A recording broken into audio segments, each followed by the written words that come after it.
हाँ गाइस, आज हम बात करेंगे 5 चमत्कारी इंग्रेडिएंट्स की जो हमें हमारे किचन में ही मिल जाएंगे, जिससे कि हम अपने सोराइसिस के सिम्टम्स में रिलीफ पा सकते हैं। मेरा नाम है डॉक्टर सम्यक धवन। आप देख रहे हैं सोराइसिस ट्रीटमेंट इंडिया बाय काया क्लब ग्लोबल।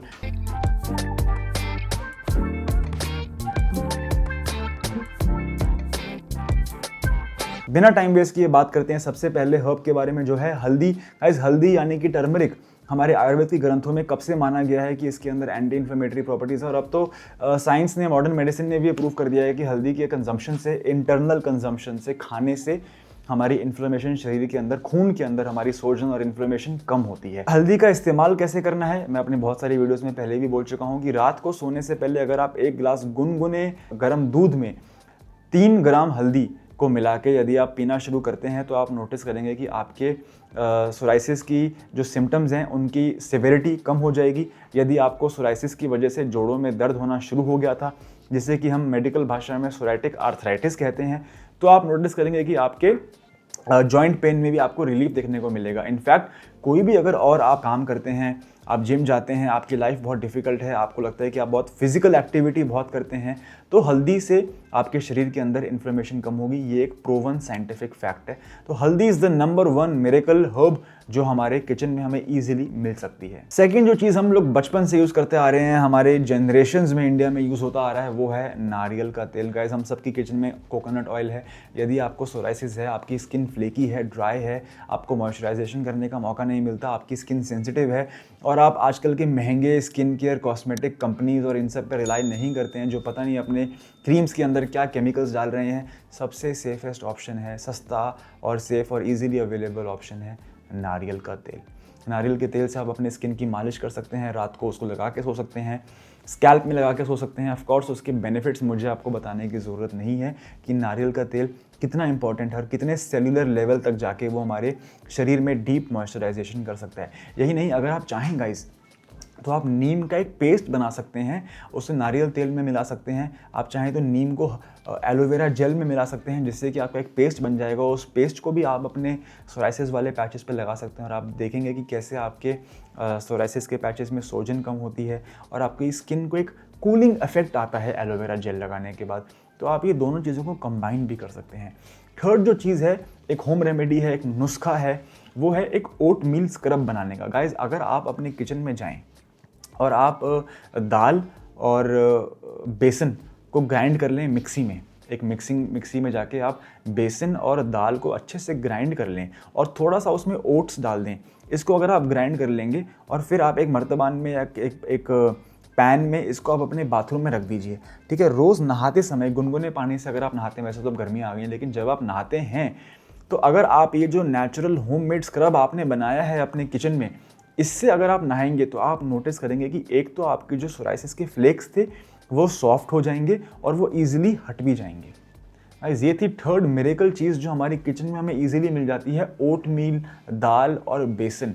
यदि इनका आप एक नेचुरल स्क्रब बना लेंगे, आजकल बहुत सारे महंगे coffee scrub, exfoliating scrub, choco scrub, पता नहीं क्या क्या मार्केट में मिलता रहता है। बेसिक प्रिंसिपल्स पे अगर हम जाते हैं, बेसिक चीज़ें जो सेंचुरीज, सालों से हम करते आ रहे हैं इंडिया में, अगर हम वापस वो करना शुरू कर दें अपने देश में, तो जितनी भी प्रॉब्लम्स हमारे देश में हो रही हैं, हार्ट अटैक की, कैंसर की, बीपी की, थायराइड की, ये बिल्कुल होनी फिर से बंद हो जाएंगी। हम लोग फिर से वेस्ट वाले रास्ते पे चल चुके हैं। ये सब कुछ करने की हमें ज़रूरत नहीं है। जो प्रिंसिपल्स हमारे ग्रंथों में कई हज़ारों सालों पहले लिखे हुए थे, वो ट्राइड एंड टेस्टेड हैं और वो काम करते हैं हमारी इंडियन स्किन के ऊपर। हमारी कोई कोरियन स्किन तो है नहीं, तो हमारी इंडियन स्किन है, तो इंडियन स्किन के ऊपर आयुर्वेदा काम करेगा, तो उस पर हमें ये आयुर्वेदा वाले काम, हर्ब्स इस्तेमाल करनी चाहिए। मैंने आपको बताया हल्दी के बारे में, मैंने आपको बताया नारियल के तेल के बारे में, और मैंने आपको बताया एक नेचुरल एक्सफोलिएटिंग स्क्रब के बारे में।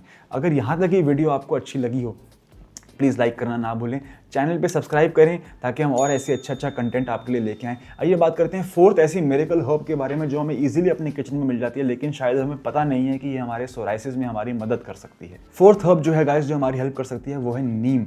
नीम का आप पाउडर बना सकते हैं, आप पाउडर मार्केट से भी परचेज कर सकते हैं, या फिर आप नीम ऑयल भी परचेज कर सकते हैं मार्केट से। नीम को आयुर्वेद में एक बहुत ही अच्छा दर्जा दिया गया है, बिकॉज इसके अंदर 3 टाइप की प्रॉपर्टीज़ होती हैं। वो है एंटी इन्फ्लेमेशन, यानी कि सोजन कम करने वाली प्रॉपर्टीज़, इम्यूनो मॉड्यूलेशन यानी कि इम्यूनिटी को मॉड्यूलेट करता है, और एंटी बैक्टीरियल यानी कि ये बैक्टीरिया को भी मारता है। सोराइसिस में ये तीनों प्रॉब्लम हमें देखने को मिलती है। हमारे स्किन में सोजन है, इन्फ्लेमेशन है, उसकी वजह से हमारे स्किन पे घाव बन सकता है, जिससे कि बाहर से बैक्टीरिया आके उसमें हमला कर सकता है, और हमारी इम्यूनिटी ख़राब हो चुकी है स्किन की। इसका मतलब हमारा स्किन का बैरियर डैमेज हो चुका है। तो नीम के अंदर ये तीनों प्रॉपर्टीज़ मिलती हैं, जिसकी वजह से ये एक इतना मिराकुलस हर्ब है और हमें ईजिली अपने किचन में मिल सकता है। यदि आप चाहें, आप जानना चाहते हैं कि नीम को आप कैसे इस्तेमाल कर सकते हैं अपने डेली लाइफ में, तो मैंने इसके ऊपर एक और डिटेल में वीडियो बनाई है, आप प्लीज़ वो जाके देखें, जहाँ पे मैंने एक 3 डे प्रोटोकॉल बताया है नीम ऑयल का, नीम पेस्ट का, और नीम और हल्दी के पेस्ट का, कैसे आप नीम को इनकॉर्पोरेट कर सकते हैं अपनी लाइफ में सोराइसिस के सिम्टम्स में कमी पाने के लिए। फिफ्थ जो मिरेकल हर्ब है, हर्ब नहीं कहूँगा लेकिन एक बहुत ही अच्छा सप्लीमेंट कह सकते हैं जो हमारी किचन में मिल जाता है आजकल, वो है एप्पल साइडर विनेगर।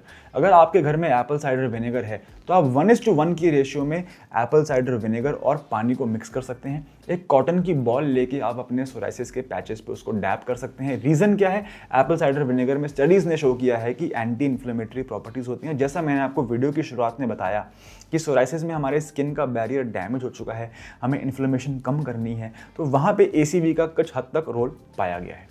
गाइस, ये थी आज की वीडियो जहाँ मैंने आपको 5 ऐसे होम रेमेडीज़ बताई, 5 ऐसी चीज़ें बताई जो ईजिली आपके किचन में ही अवेलेबल हैं, जिनको आप यूज़ कर सकते हैं अगेन सोराइसिस के सिम्टम्स को कम करने के लिए। मैंने कहीं पे भी वीडियो में आपको मैं एक डिस्क्लेमर देना चाहूँगा, एक मेडिकल डिस्क्लेमर देना चाहूँगा कि ये कोई ट्रीटमेंट नहीं है, ये कोई क्योर नहीं है। इसको कर लेने से आपका सोराइसिस जड़ से ठीक नहीं हो जाएगा, इसको कर लेने से आपका सोराइसिस वापस नहीं आएगा, ऐसा कुछ नहीं। यदि आपका सोराइसिस बहुत तेज़ी से बढ़ रहा है, बहुत पुराना है, उसमें लाली बहुत ज़्यादा है, तो हो सकता है कि आपको मॉडर्न मेडिसिन का भी सहारा लेना पड़े, हो सकता है कि आपको इम्यूनोसप्रेसेंट का भी सहारा लेना पड़े। उसमें कोई नुकसान नहीं है। समझदारी उसी चीज़ में है, वो करने में समझदारी है कि हमारी स्किन के लिए और हमारी बॉडी के लिए क्या बेस्ट है।